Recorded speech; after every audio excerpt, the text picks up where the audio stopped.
Bonjour, je m'appelle Christelle Graleguen, je suis professeure de pédiatrie au CHU de Nantes et je m'occupe aussi du service des urgences pédiatriques et du service de pédiatrie générale.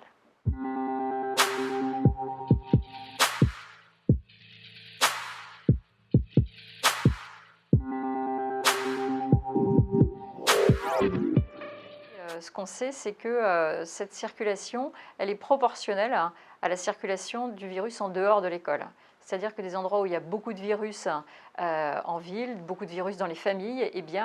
les enfants vont être le reflet de cette circulation virale. Et donc, plus on aura de virus à circuler dans un endroit, plus on en aura en proportion à l'école. C'est que ce virus, il est très inhabituel. Il ressemble à rien de ce qu'on connaissait jusqu'alors, puisqu'il infecte de façon très différente les enfants selon leur âge. Donc la population des moins de 2 ans, des crèches, est quasiment peu concernée par cette infection. Les écoles maternelles, les écoles primaires le sont peu, et puis au collège et au lycée, ça devient plus important jusqu'à l'âge adulte, où on sait que les étudiants, puis les adultes jeunes, eux, sont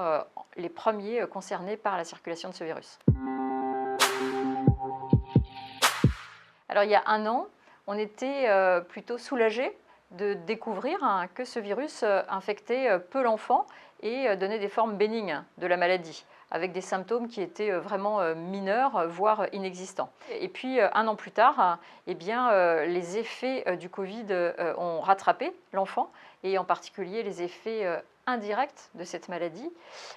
qui sont les effets du confinement, les effets de l'isolement social, les effets des inégalités sociales qui se sont creusées à l'occasion des différentes fermetures scolaires, et qui font qu'aujourd'hui on est submergé de consultations, d'admissions aux urgences, d'hospitalisation pour des enfants qui vont mal, avec beaucoup d'anxiété, beaucoup d'idées noires, des gestes suicidaires, et qui nécessite une prise en charge hospitalière pour beaucoup, avec une inquiétude qui est majeure pour certains et qui constitue un signal d'appel fort sur les effets de cette Covid chez l'enfant. Alors ce qu'on peut dire aux enfants inquiets, c'est que cette inquiétude, elle est légitime, que suite à l'année qui vient de s'écouler, la France entière est inquiète et que c'est pas étonnant qu'ils le soient aussi. Il faut pouvoir discuter, en parler, échanger avec eux à chaque fois qu'ils le souhaitent, et les rassurer sur le fait que leur santé à eux n'est pas en jeu, sur les déculpabiliser, avec l'idée parfois répandue qu'ils seraient susceptibles de rapporter le virus à la maison. C'est exceptionnellement le cas. Ce qu'on sait, c'est que les enfants se contaminent au contact d'adultes, mais l'inverse est rarement vrai, et que ça, il faut pouvoir les rassurer sur ce fait,